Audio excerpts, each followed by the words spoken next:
భారత ప్రధాని నరేంద్ర మోదీ నేతృత్వంలో ప్రణాళిక సంఘం స్థానంలో 2015 జనవరి 1న ఏర్పడిన సరికొత్త వ్యవస్థ నీతి ఆయోగ్.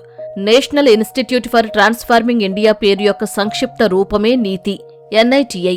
దీనిని తెలుగులో భారత్ పరివర్తనకు జాతీయ సంస్థ అంటారు. హిందీ భాష ప్రకారం నీతి అనగా విధానం, ఆయోగ్ అనగా కమిటీ. దీనిని బట్టి నీతి ఆయోగ్ అనగా విధాన కమిటీ అని అర్థం. దీనికి అధ్యక్షుడిగా ప్రధానమంత్రి ఉంటాడు. దీనికి ఒక ఉపాధ్యక్షుడు, ఒక CEO ఉంటారు. భారత్లోని అన్ని రాష్ట్రాల ముఖ్యమంత్రులు, గవర్నర్లు, కేంద్రపాలిత ప్రాంతాల లెఫ్టినెంట్ గవర్నర్లు దీని పాలక మండలిలో సభ్యులుగా ఉంటారు. దీనిలో 5 పూర్తికాల సభ్యులు, 2 పాక్షిక కాల సభ్యులు ఉంటారు. వీరిద్దరినీ విశ్వవిద్యాలయాలు, పరిశోధనా సంస్థల నుంచి ఎంపిక చేసుకుంటారు. పదవిలో కొనసాగుతున్న కేంద్ర మంత్రుల నుంచి 4 దీనిలో సభ్యులుగా ఉంటారు. శక్తివంతమైన రాష్ట్రాలతోనే శక్తివంతమైన దేశమనే విశ్వాసానికి అనుగుణంగా కీలకమైన విధాన నిర్ణయాల్లో కేంద్ర రాష్ట్ర ప్రభుత్వాలకు అవసరమైన వ్యూహాత్మక, సాంకేతిక సలహాలను నీతి ఆయోగ్ అందిస్తుంది. నీతి ఆయోగ్ నేపథ్యం. నీతి ఆయోగ్కు ముందు ప్రణాళిక సంఘం మార్చి 1950లో ప్రారంభించబడింది. ఇది రాజ్యాంగేతర సంస్థ. పంచవర్ష ప్రణాళికను రూపొందించే విధులతో ప్రణాళిక సంఘం ఏర్పడింది. ఇది రాష్ట్రాలు మరియు మంత్రిత్వ శాఖలకు డబ్బు పంపిణీపై కూడా పనిచేసింది.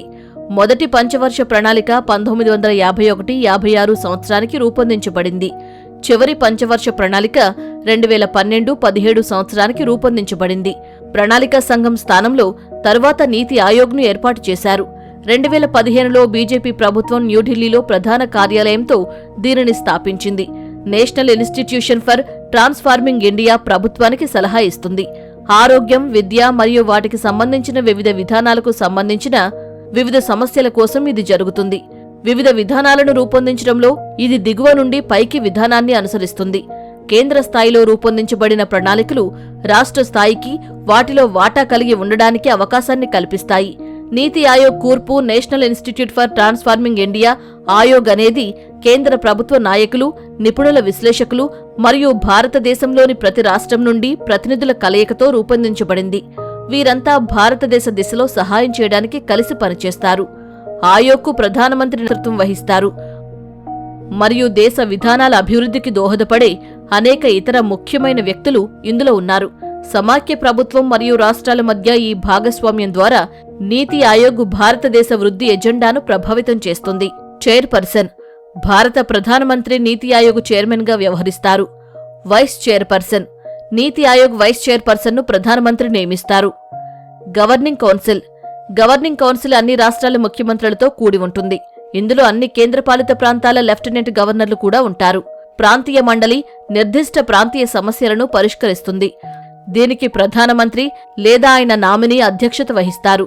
ఇందులో ముఖ్యమంత్రులు మరియు లెఫ్టినెంట్ గవర్నర్లు ఉంటారు. అడ్హాక్ సభ్యత్వం. ప్రముఖ పరిశోధన సంస్థల నుండి 2 సభ్యులు ఎక్స్ అఫిషియో సభ్యులుగా పనిచేస్తారు. ఇది రొటేషన్ ప్రాతిపదికన జరుగుతుంది.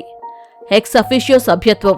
కేంద్ర మంత్రిమండలి నుండి 4 సభ్యులను ప్రధానమంత్రి నామినేట్ చేస్తారు. ముఖ్య కార్యనిర్వహణ అధికారి. నీతి ఆయోగ్ CEOను ప్రధానమంత్రి నియమిస్తారు. ఆయన భారత ప్రభుత్వ కార్యదర్శి హోదాను కలిగి ఉంటారు. ప్రధానమంత్రి ఈ రంగంలో పరిజ్ఞానం ఉన్న నిపుణులు మరియు నిపుణులను నామినేట్ చేస్తారు. నీతి ఆయోగ్ లక్ష్యాలు. నీతి ఆయోగ్ స్థిరమైన అభివృద్ధి లక్ష్యాలను సాధించడం మరియు సహకార సమాఖ్యవాదాన్ని ప్రోత్సహించడం లక్ష్యంగా పెట్టుకుంది. ఇది పోటీ సమాఖ్యవాదాన్ని పెంపొందిస్తుంది. ఇది రాష్ట్రాలు వారి స్వంత వృద్ధి లక్ష్యాలను నిర్దేశించుకోవడానికి మరియు సాధించడానికి వీలు కల్పిస్తుంది. ఇది విధాన రూపకల్పనకు జ్ఞానం మరియు ఆవిష్కరణ కేంద్రంగా పనిచేస్తుంది. దీని ముఖ్య లక్ష్యాలు: సహకార సమైక్యతత్వాన్ని ప్రోత్సహించడం నీతి ఆయోగ్ లక్ష్యం. ఇది రాష్ట్రాలకు నిరంతరం మద్దతిస్తుంది మరియు సహకరిస్తుంది. ఇది గ్రామస్థాయిలో విశ్వసనీయ ప్రణాళికలను రూపొందించడానికి యంత్రాంగాలను అభివృద్ధి చేస్తుంది. తర్వాత వాటిని ప్రభుత్వ ఉన్నత స్థాయిలలో క్రమంగా సమీకరిస్తుంది. జాతీయ భద్రతా ప్రయోజనాలను ఆర్థిక వ్యూహం మరియు విధానంలో చేర్చాలని నీతి ఆయోగ్ నిర్ధారిస్తుంది. ఆర్థిక పురోగతి నుండి తగినంత ప్రయోజనం పొందలేని ప్రమాదం ఉన్న సమాజంలోని వర్గాలపై ప్రత్యేక శ్రద్ధ వహిస్తారు.